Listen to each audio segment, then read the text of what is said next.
Welcome to Closer to Venus. I'm Johnny Burke. Today's guest is Robert Baer, former Vice President of IANDS, current Vice President of Spiritual Awakenings International, and a multiple near-death experiencer, one of which included a life review, which is what we'll be talking about today. Robert, welcome to the program. Thank you very much. I'm very honored that you have me here. Thank you.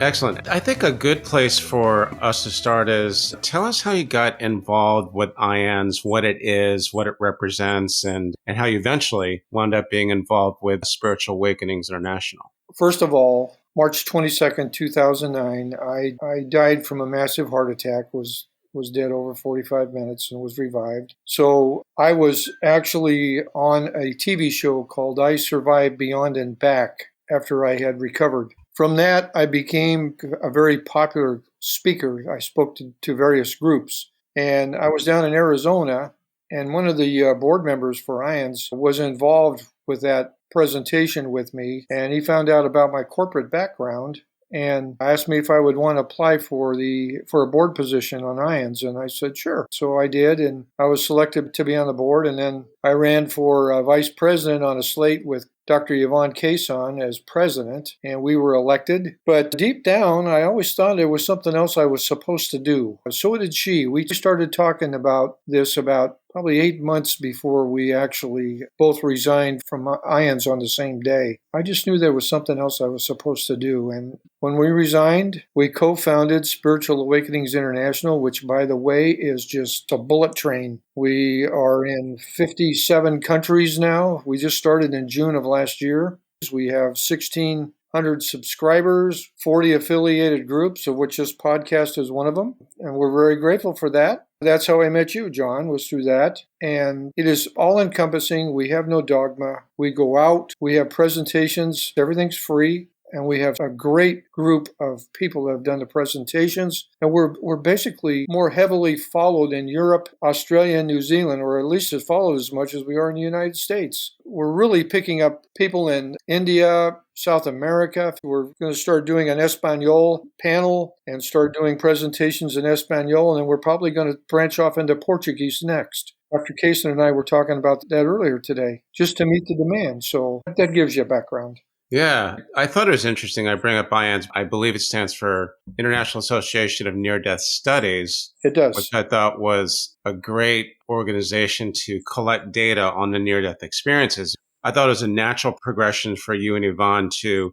come from that and start, as I think it will be known as SAI, right? Correct. Nothing against IANDS, but I think Spiritual Awakenings International is obviously more expansive to include a lot of the different spiritually transformative experiences, as they're all connected anyway, right? Correct. And we are experiencers, and we're there for experiencers. We're connecting people worldwide. So you're right. You're right, John. Speaking of experiences, you had one, I believe it was your first near-death experience. Right before that, a friend, he had asked, are you right with the Lord? Can you tell us a little bit about that? Yeah, this was back in 2008. I had been a policeman for 23 years. I've retired 3 times, but one of the careers I had was I worked for the California Highway Patrol. I don't know if you've ever seen the TV show Chips, but that's what I did. I have. And I had a really good friend who actually was on a police department. I was on one before I joined the Highway Patrol, but we were very close. And one thing about being a policeman, you have a camaraderie. It's like a brotherhood. You become very close with the people. And I got this call in 2008 from one of my friends, and he called me and he said, Robert, I have to ask you this question. And I said, what is it? And he said, are you right with the Lord? It totally caught me off guard. I said, I think so. I said, what compelled you to ask that question? He goes, I don't know. I just feel like I'm supposed to ask you that. And then we ended up talking about other things. And what was real ironic about this is that a short time later, he passed away. The whole ordeal was sad, but I was scheduled to go for a full physical where you have the blood test and urine test and you have treadmill and stuff like that. I passed that with flying colors. At the time and after I took the test, I didn't really think about my health issues. I had just got a clean bill of health. And One night, I was laying in bed, and my mother passed away in 2005, and we were very close, her and I. We had our problems when I was growing up, but we were close. Irish Catholic household. Exactly. Yes. Yes. But she had passed, and one night I woke up, and at the foot of my bed was my mother. And she was absolutely beautiful, John. She looked like she did when she was younger. Absolutely beautiful. And I don't know how to explain this. I communicated with her. I don't know how I did it. Telepathically is the best way I can describe it. But she told me that I was going to die and to prepare for it. Did she tell you to get your affairs in order? To get everything in order, yes, she did. Of course, this was after my friend had called me and was asking me if I was right with the Lord. So I was in a pool of sweat. I actually couldn't sleep for 2 days after this incident with my mother. I mean, it was real. She was there. But then I got the full physical and passed everything with flying colors. And then a short time later, I woke up again, and at the foot of my bed was my friend that had died, the police friend. And there he was. And it was like we were young again. He looked young. And I could talk to him. It was like telepathically is the best way I can explain it. He said he had a message for me, and he said, I'm going to bring you through the light. I want you to know that. And I thought, what are you talking about? And he said, I have to go. I want to go visit my grandchildren in Sacramento. So he disappeared. Same thing happened to me where I'm in a pool of sweat, couldn't sleep. It was real. And I ended up making some phone calls, and I found out that his grandkids, in fact, did live in Sacramento, which I didn't know at the time. I live in the coastal area of Oregon. It's a very cool climate. My son was a high school teacher and football and baseball, basketball coach. So he would have like a spring break, and he's living in the Phoenix, Arizona area. Every year I would go out, spend his spring break time with him, and we would go to spring training games, baseball games, and I would visit with my granddaughters, and we'd make a whole family thing out of it every year. We look forward to it. So I went down to Arizona, and it was hot down there, John. I mean, it was probably close to 100 degrees, and I just didn't feel good. And I thought it was just from the weather, just change in the weather from the cool coastal climate, and just didn't feel well. I was sick all week. I didn't think much else about it because I just had that full physical. Kind of like a clean bill of health where you think, oh, I'm doing great. So I spent the week there, and I could hardly wait to get back to Oregon. Went to the airport. He dropped me off. We said our goodbyes, and I looked at the TSA line, and I went through the line. I made it through. I bought some aspirins. Took a couple of aspirins, and came time to board the plane. I boarded the plane, and as I was putting stuff in the overhead bin, I dropped dead from a massive heart attack. And that was the first one. That was the first one. Didn't you also have precognitive dreams? Was it this ND, or was that for another near-death experience? That was for another one. I don't remember what exactly was happening to me on the plane because I had gravitated into a light, and it was, John, it was absolutely beautiful. There were people with me. There were souls with me. Someone was with me, and I like to think it was my friend who told me that he was going to bring me through the light, because he's the type of guy that if he told you he was going to do something, he'd do it. On the plane, there were a couple of off-duty firemen who were from the Pacific Northwest that had actually spent some time in Arizona doing the same thing I was doing, watching spring training games. And they started to give me CPR and work a defibrillator on me. I don't remember any of that because I was going up into this light. It was the most awesome feeling. I saw colors that don't exist on this earth. You felt like you're basked in love, and it's just wonderful. And then I ended up in this place in front of what I would call a higher power. And I'm going to tell you something. It was very humbling. It still bothers me to talk about it, even right now. I just could not look. There were all types of beings or souls or whatever you want to call them around this whole area, like a massive auditorium. I was asked a question, I don't know in what language, telepathically or whatever, but I understood what I was asked. And that was what good I had done in my life. And the next thing I know, a life review began. And I'm going to tell you, it was a reckoning for me. When you're a policeman, I'd been a city manager, I'd been a university professor, I had a lot of power, and I had affected a lot of lives. And I did not realize to the extent that my actions had affected other people. And during the life review, which started from when I was conceived until the day I died, I was watching every single event unfold. I could feel my emotions all over again. I could hear myself, but I could also not only hear the other people, but I sensed what their thoughts were about me. It just really bothered me. But there was a lot of good that came out of it too. I'll give you an example. I was lucky enough that my father lived for several years after I had this near-death experience, and I got to share a lot of things with him. But one of the things was I saw myself, I was probably 4 or 5 years old. We used to go to the store in San Jose on Saturday mornings and we do our major shopping. And I remember I saw some baseball cards there. I knew if I asked my father, he would probably say yes. But my mother would always say no, or, you're going to have to work for it or whatever. So I asked my father if I could have those baseball cards. It was a nickel pack. And his response was not what I wanted to hear.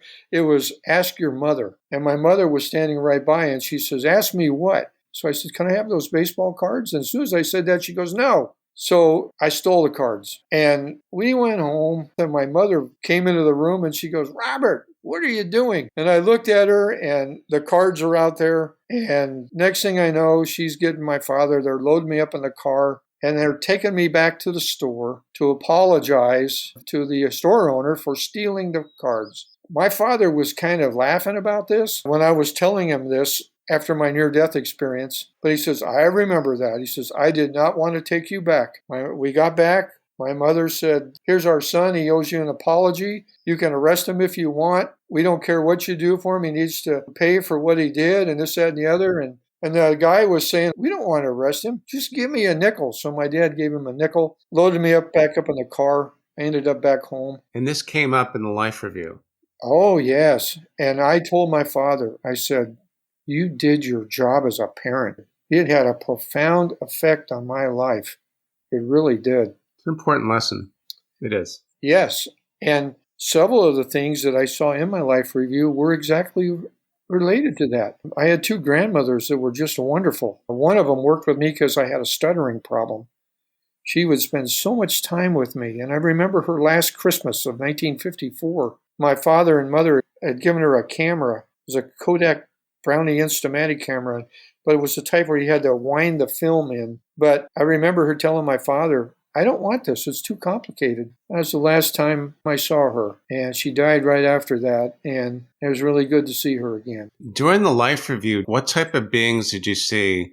Did you get to experience past loved ones and people that you knew? Yes. I'm going to expand just a few moments. I had a situation where my sister weren't allowed to really date anybody unless I had to go with them. And if we went to the drive-in, I had to sit in the back seat with my date. And my parents made her sit in the front seat with her date. They didn't want her in the back seat. It was kind of like, this is a Catholic thing. Anybody that's been in that type of environment, I think they probably understand it.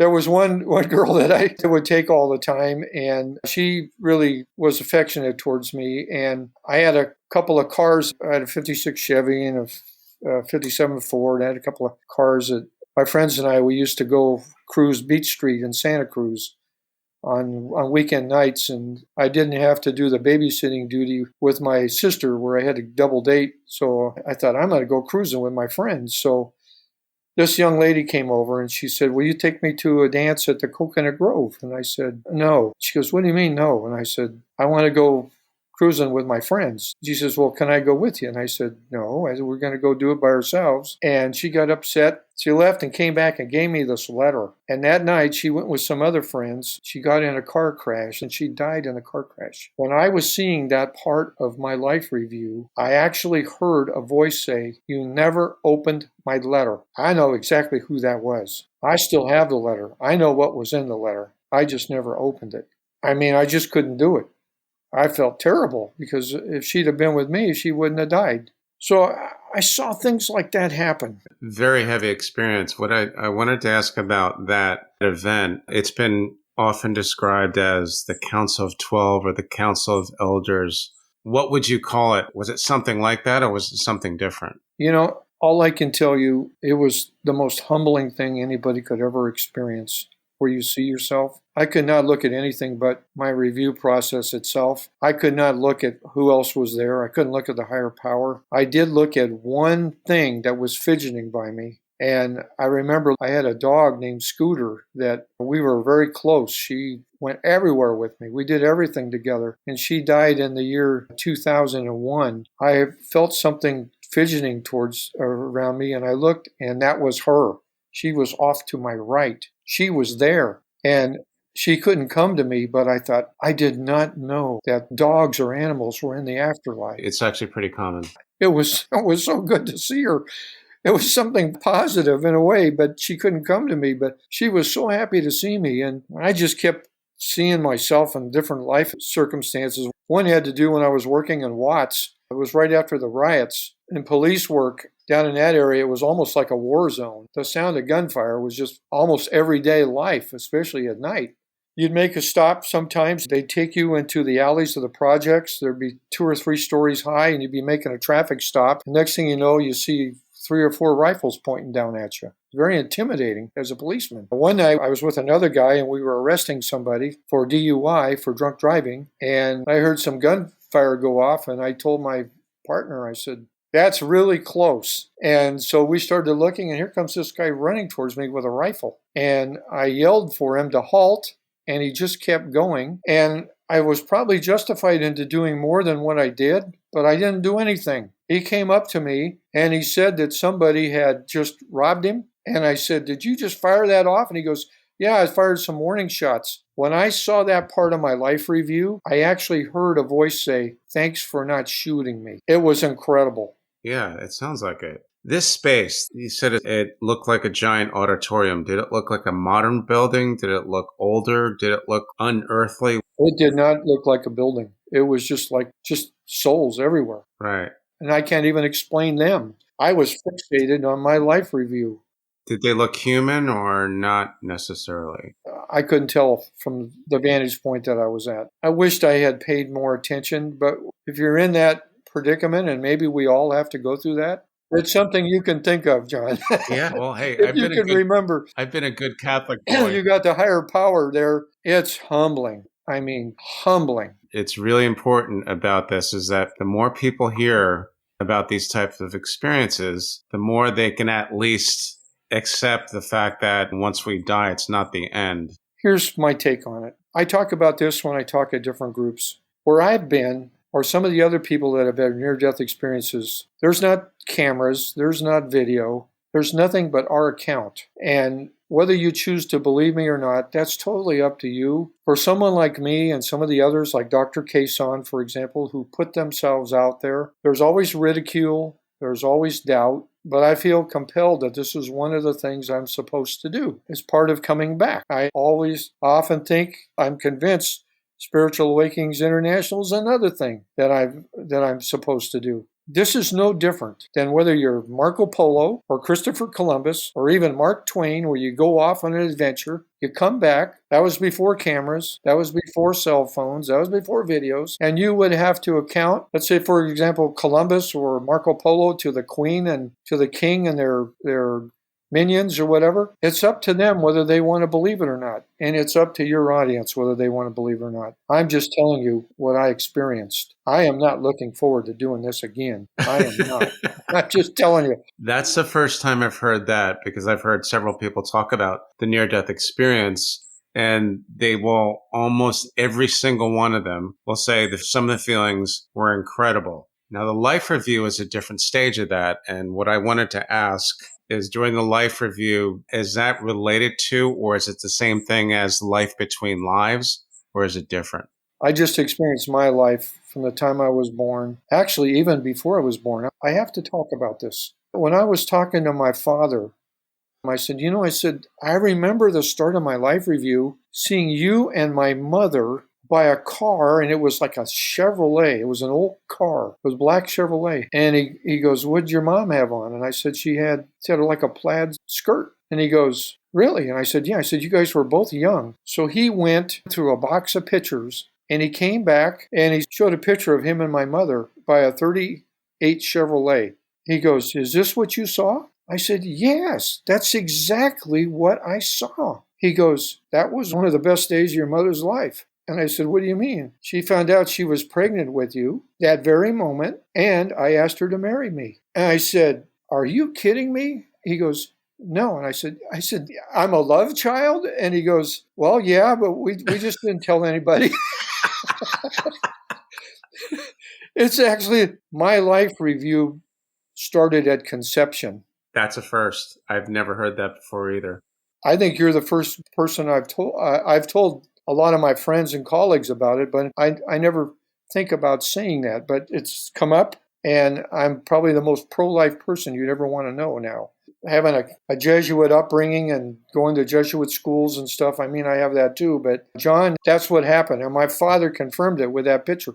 I had never seen that picture before in my life. It was one of his special ones that he had. And I've got it now. Getting back to the life review. That's a pretty amazing moment. And that was the beginning of your life review. Yes. Was at conception. Yep. She was a couple months pregnant, and I just remember seeing her, and the plaid skirt stood out in my mind in the old car. And I guess even in the afterlife, you're an old highway patrol. You always look at cars. So I noticed that. Well, you guess you have to. And it stood out in my mind, and my father confirmed it. And to see my mom happy and knowing it was because of me, it touched me quite a bit. My dad and I had quite a talk about this. I had another situation where I had this one friend who was a hemophiliac. He lived next door to us, and he couldn't play with us. He couldn't play baseball with us or couldn't do anything like that. But when it was raining and stuff, I'd go over to his house and I would play board games with him. It was like Monopoly and checkers and stuff like that. And his mother would always make me a little glass of cherry Kool-Aid. And when I saw that part of my life review, I could actually taste the Kool-Aid. It was phenomenal. She made it us with a certain amount of sugar, and I used to look forward to having that because she would make it for every time I was over there. And I heard something from the out there say, "You were my best friend."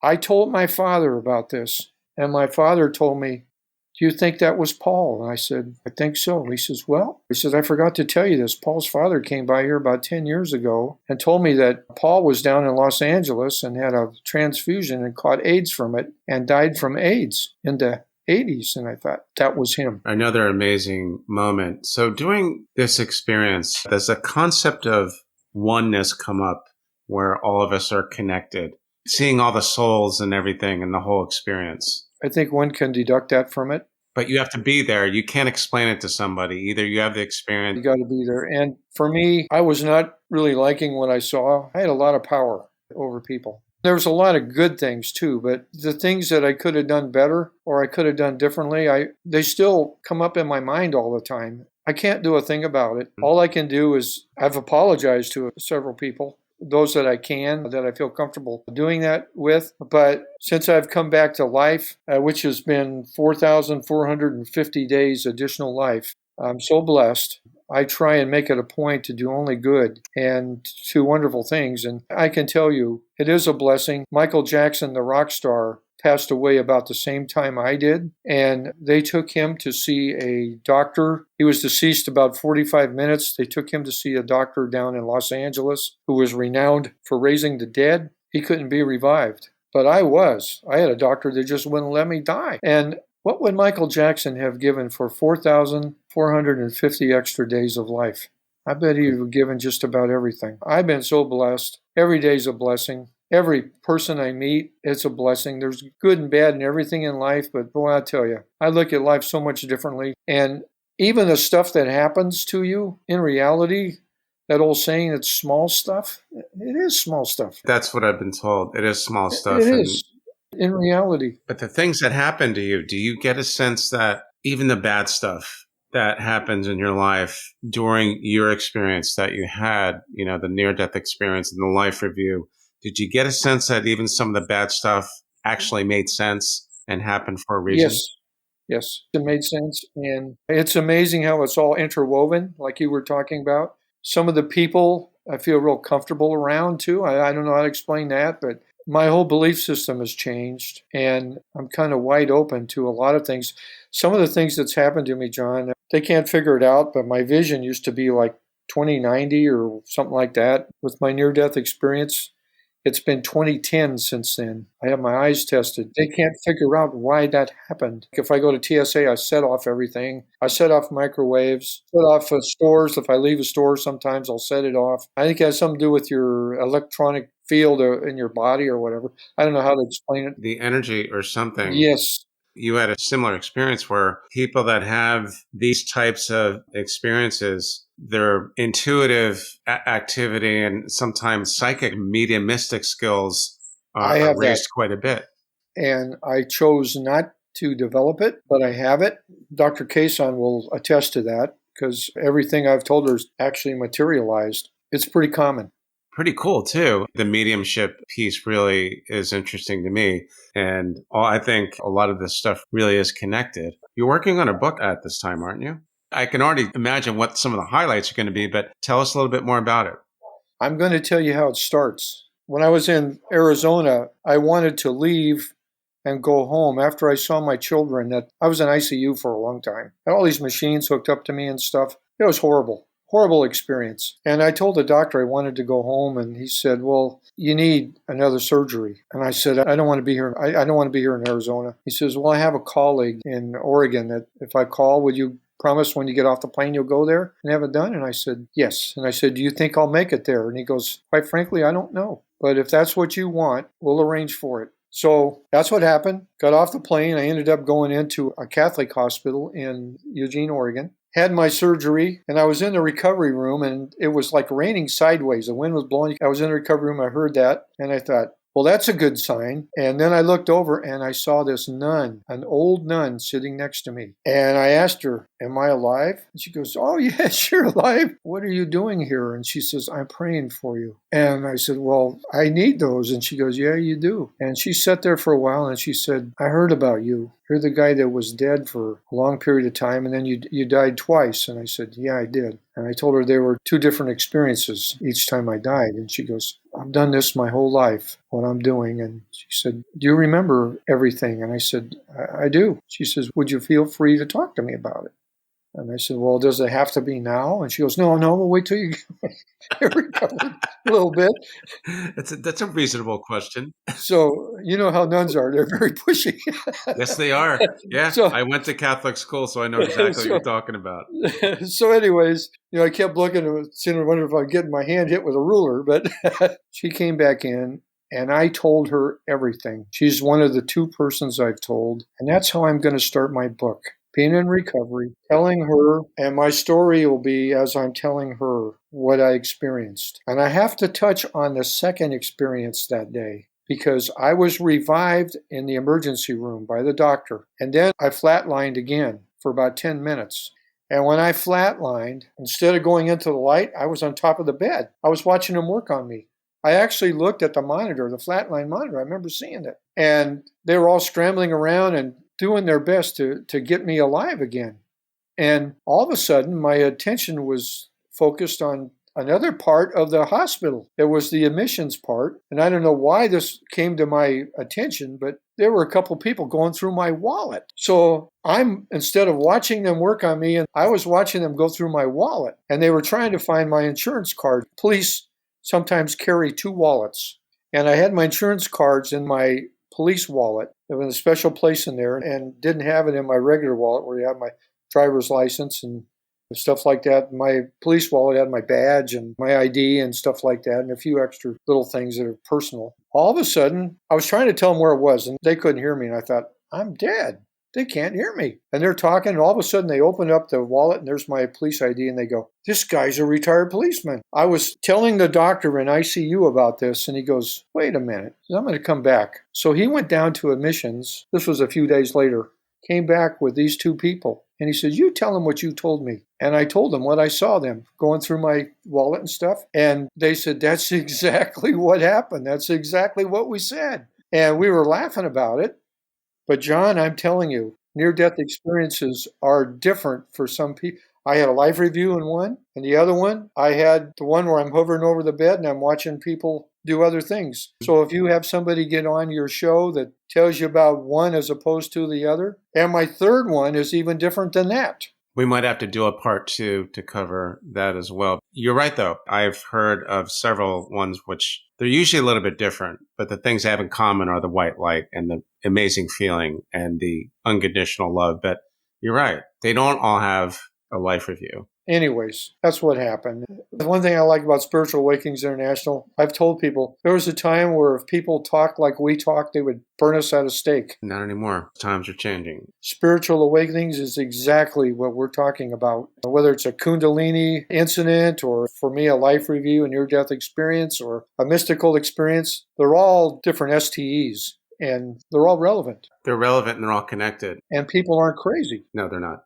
What I talk about, I can't talk to my police friends about. I have to be very careful who I talk to. I use this as a forum, and I have a different network of friends like Dr. Kason and our friends from there, and you're one of them, John, where you feel comfortable in talking about things. And if what I'm saying helps somebody out or helps them understand, one of the top 10 questions of all time which is, what happens to me when I die? At least I'm giving my perspective. And if you get a chance, get on YouTube and watch George Harrison's last interview. All you got to watch is the first 5 minutes of it. That's what he's questioning as he's dying, where you have fame, fortune, everything you wanted. And he said, I should have been worried about what was going to happen to me when I die. You start thinking about things like that. So when I talk to your audience, or I've talked to several hospice groups, I can't tell you how many venues I've talked to. And the same thing with other people that have stuck their necks out and gone forward. You're always going to have the people that won't believe you. That's not really our problem, though. That's not. An analogy that I like to use, someone asked me about my show and what I'm trying to do and all that, and they said the same thing. Not everyone's going to believe you. And they said, you know what? Have you ever been on Melrose Avenue in Los Angeles? I'm not that kid who's a hawker who's standing outside of a clothing store trying to get people in. I'm not looking for those people. I'm looking for the people that are already in the store. The people that are already looking. And I think there's enough of them. And I think that Spiritual Awakenings International is going to help people kind of come together and learn about this, because it's not for everybody. It's not. If they want to believe it, that's fine. If they don't, that's their choice. That's the way it is. So, Robert, thanks so much for joining us today. Really, really amazing stuff. I think a lot of people are going to enjoy this episode. How can our listeners find you online? www.spiritualawakeningsinternational.org. Get on the website and please subscribe. It's free, by the way. You can contact any one of us there, and even some of our affiliated groups. If you want to send John a message, for example, you can access his website for this podcast. It's all up there. It's free. He's right. We're trying to bring us all together. And there you have it. That's why I'm here. Looking forward to your book as well. You've been listening to Closer to Venus. I'm Johnny Burke. If you enjoyed today's episode, please consider subscribing. You can also leave us a review on iTunes as well. Thanks again for tuning in, and we'll see you next time.